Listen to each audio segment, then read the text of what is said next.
La pluie fouettait les vitres blindées de la villa en périphérie de Zurich avec une violence annonciatrice de malheur, un crépitement incessant qui accompagnait les pas silencieux d'Alessandro Valenti franchissant le seuil de sa demeure sans prévenir.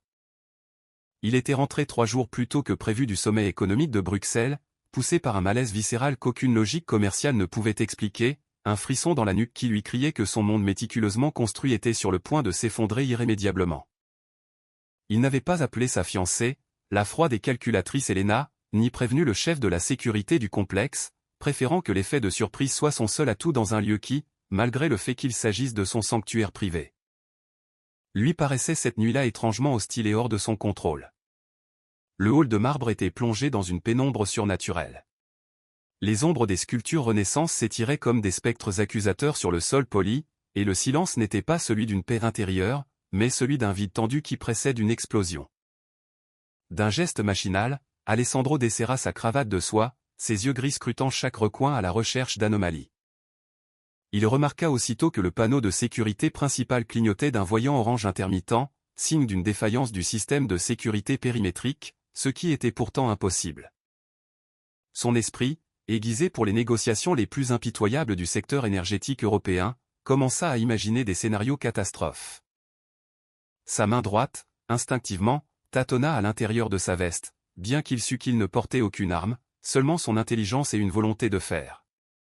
Il gravit le grand escalier en colimaçon sans un bruit, ses chaussures italiennes à semelles souples effleurant à peine les marches, guidé par un instinct paternel qui l'emportait sur toute crainte rationnelle et le menait inexorablement vers l'aile ouest du manoir. Là dormaient ses jumeaux, Luca et Matteo, à peine âgés de 4 ans, les seuls êtres au monde capables de faire fondre la façade de glace qu'Alessandro présentait à ses concurrents et ennemis politiques. Alors qu'il approchait du couloir des chambres d'enfants, un bruit étouffé le figea sur place, un gémissement qui ne ressemblait pas à une douleur, mais plutôt à un effort contenu.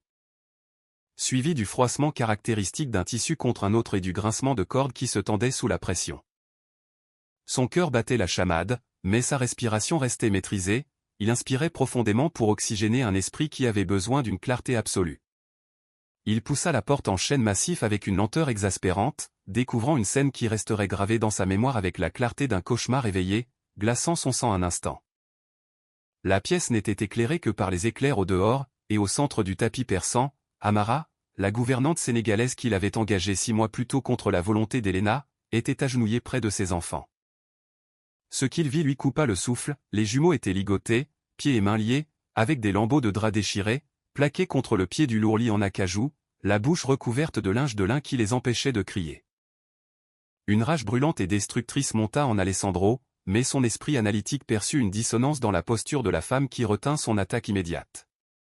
Amara ne faisait pas de mal aux enfants, et ne manifestait aucune frénésie agressive, au contraire, ses mouvements étaient précis, chirurgicaux et étrangement protecteurs, tandis que ses yeux sombres scrutaient la fenêtre avec l'intensité d'un prédateur à l'affût. Alessandro entra dans la pièce, le plancher grinça légèrement, et la tête d'Amara se tourna vers lui à une vitesse fulgurante, mais au lieu de peur ou de culpabilité, son expression reflétait un soulagement urgent et une autorité qui démentait sa position.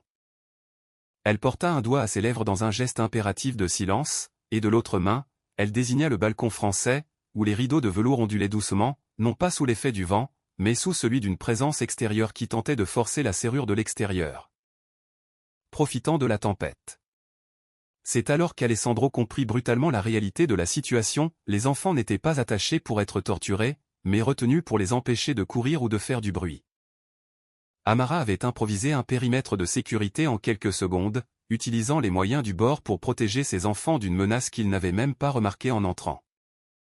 Le milliardaire s'accroupit et se glissa vers elle, remarquant pour la première fois que la femme tenait un ouvre-lettre argenté d'une prise technique et défensive, révélant une formation militaire ou de combat qui ne figurait pas sur son CV.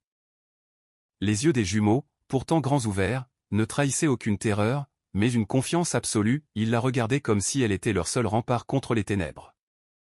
Alessandro se plaça à côté d'elle, murmurant une question à peine audible sur l'identité des intrus, son esprit réévaluant tout ce qu'il croyait savoir de cette femme qui lui avait servi le café en silence pendant des mois. Amara répondit sans le regarder, d'une voix glaciale, l'informant qu'il y avait 3 hommes aux alentours et un autre qui tentait de pénétrer par la terrasse des mercenaires professionnels engagés pour une élimination rapide, et non de simples voleurs. La précision de son rapport, détaillant l'armement et les tactiques, laissa Alessandro stupéfait, réalisant qu'il vivait sous le même toit qu'une experte en sécurité infiltrée ou une ancienne agente de renseignement. Mais il n'y avait pas de temps pour les questions, le bruit d'un verre qui se brise sous un outil de taille de diamant résonna dans la pièce, annonçant le début de l'inévitable confrontation. Avec une coordination qui semblait répétée, Alessandro et Amara se mirent en mouvement à l'unisson, il se jeta sur l'interrupteur principal pour plonger la maison dans l'obscurité totale. Tandis qu'elle lançait le coupe-papier avec une précision mortelle sur l'ombre qui émergeait de derrière les rideaux. L'intrus gémit de douleur et trébucha en arrière, tombant sur le balcon sous la pluie. Alessandro profita de ce moment pour verrouiller la porte et la bloquer avec un lourd fauteuil victorien. L'adrénaline avait aiguisé ses sens, lui permettant de distinguer dans la pénombre les contours d'un complot bien plus vaste qu'un simple enlèvement, une opération qui sentait la trahison au sein même de son entourage. Il jeta un coup d'œil aux enfants, qui restaient immobiles grâce au lien d'Amara, épargnés d'avoir servi de boucliers humains ou de victimes faciles dans la confusion initiale. Tandis qu'ils attendaient le prochain mouvement des agresseurs, Alessandro observa Amara détacher rapidement les enfants, le danger immédiat écarté. Ses grandes mains fortes caressèrent doucement leur tête. Elle sortit un téléphone jetable de sa poche, un appareil qu'aucun membre des services de sécurité ne devrait posséder, et composa un code rapide avant de fixer Alessandro droit dans les yeux avec une intensité désarmante. Elle lui avoua qu'elle n'était pas une simple nounou, mais une détective privée engagée par le grand-père des enfants, décédé depuis longtemps, qui soupçonnait la vie de ses arrière-petits-enfants d'être en danger. La révélation frappa Alessandro de plein fouet, son aveuglement, son arrogance à croire que son argent et son statut suffisaient à le protéger, avaient failli lui coûter ce qu'il aimait le plus. Le calme tendu fut brisé lorsque l'interphone de la maison se mit en marche, diffusant la voix déformée mais indubitablement moqueuse d'Elena. Elle n'était pas en cure thermale comme elle l'avait prétendu, mais dirigeait l'opération depuis la maison d'hôte. La fiancée d'Alessandro, mue par une cupidité insatiable et la promesse d'hériter de la fortune Valenti si les héritiers directs venaient à disparaître, avait gravement sous-estimé deux facteurs. L'arrivée prématurée d'Alessandro et la concurrence mortelle de celle qu'elle méprisait pour ses origines et sa couleur de peau. Elena exigeait les enfants en échange de la vie d'Alessandro, une offre vaine faite par une femme qui se croyait déjà victorieuse, inconsciente que son arrogance allait lui coûter la vie. Alessandro ressentit un frisson nouveau, une détermination politique et stratégique qu'il réservait d'ordinaire aux salles de réunion, se muant à présent en une fureur calculée dirigée contre la femme qu'il avait projeté d'épouser. Il regarda Amara et hocha la tête une fois, scellant un pacte tacite entre deux guerriers de mondes différents, unis par un but commun, la survie des innocents et l'anéantissement total de leurs ennemis. Amara connaissait les recoins du manoir mieux que l'architecte lui-même, ayant étudié les plans durant ses mois de service discret, et elle conduisit Alessandro et les enfants vers un passage de service dissimulé derrière l'armoire à linge. Le groupe s'enfonça dans les entrailles de la maison, descendant au sous-sol où se trouvait le générateur de secours et, plus important encore, la sortie vers les anciens conduits d'évacuation.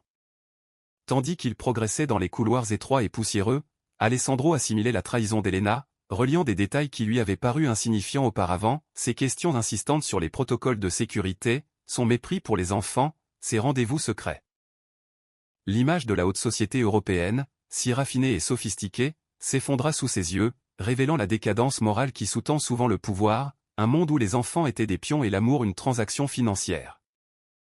Mais il découvrit aussi quelque chose de plus précieux dans l'obscurité de ces tunnels, la véritable noblesse ne résidait ni dans les titres ni dans les comptes en banque, mais dans le courage d'une femme qui avait risqué sa vie chaque jour pour des enfants qui n'étaient pas les siens. Affrontant un danger mortel armé seulement de son intelligence et de sa dignité. Ils atteignirent la salle de contrôle au sous-sol, où Amara manipula le système électrique pour surcharger les circuits de l'aile, où se trouvaient Elena et ses mercenaires, créant ainsi une diversion explosive. Les lumières vacillèrent puis s'éteignirent complètement, suivies du son des alarmes incendie et de la confusion des assaillants à l'étage, leur offrant l'opportunité de s'enfuir dans les bois environnants. Alessandro portait Matteo tandis qu'Amara portait Luca, courant sous la pluie glaciale qui leur semblait désormais une véritable épreuve, une purification de leur ancienne vie d'ignorance et de complaisance. Ils ne s'arrêtèrent qu'une fois arrivés au pavillon de chasse abandonné à la lisière de la propriété, un endroit qu'Alessandro n'avait pas visité depuis des années, mais qu'Amara avait approvisionné en provisions de secours. Une fois en sécurité, les enfants endormis sous des couvertures de survie, Alessandro et Amara s'assirent devant la cheminée éteinte. Le silence qui régnait entre eux était empreint d'un respect nouveau et profond. Il lui demanda qui elle était vraiment, et elle lui raconta son histoire, ancienne médecin de campagne en zone de conflit, contrainte de fuir et de dissimuler ses qualifications pour survivre dans une Europe qui ne voyait que son apparence et non son intelligence brillante. Alessandro éprouva une profonde honte de l'avoir sous-estimé, d'avoir fait partie du système qui l'avait rendu invisible, et il lui jura sur le champ que les choses allaient changer, non seulement pour elle, mais pour tous ceux qui l'entouraient. La crise avait arraché les masques, et seule la vérité nue de ce qu'ils étaient, face à l'épreuve ultime, subsistait. À l'aube, la police fédérale suisse et une équipe de sécurité privée de confiance, appelée par Alessandro via le téléphone satellite du refuge, ont encerclé la demeure et arrêté Elena et ses complices. L'image de l'élégante mondaine menottée, le maquillage baveux, proférant des menaces vaines, a été diffusée aux informations, marquant la fin de sa carrière mondaine et le début de sa longue peine de prison. Alessandro observait la scène à distance, avec Amara à ses côtés, non pas comme une servante, mais comme une égale, une partenaire dans la tâche la plus importante de sa vie, élever et protéger ses enfants. La tempête était passée, laissant derrière elle un paysage apaisé et la promesse d'un avenir fondé sur la vérité et une loyauté sincère.